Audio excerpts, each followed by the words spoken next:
নমস্কাৰ, মই শ্বৰীফুজ্জামান। মোৰ এটি স্বৰচিত কবিতা পাঠ কৰিবলৈ লৈছোঁ। কবিতাৰ শিৰোনাম তোমাৰ বাবেই কবিতা লিখো।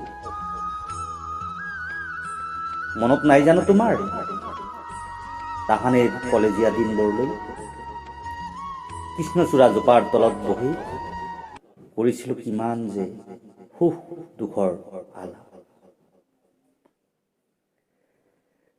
তেতিয়াৰ পৰাই মই নিজেই নজনাকৈয়ে বুকুত প্ৰতিষ্ঠা হৈছিল এক প্ৰতিচ্ছবি, তোমাৰ নাম। আৰু তেতিয়াৰ পৰা আজি পৰ্যন্ত তোমাৰ বাবেই লিখো এটি কবিতা।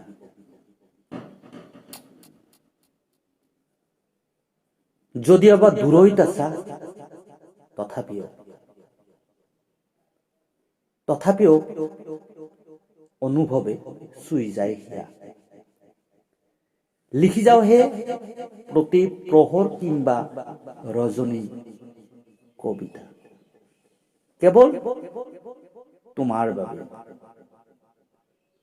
গম পাওঁ তুমিও মোৰ শব্দৰ সুবাস লবলৈ পাখি মেলি উৰি আহা।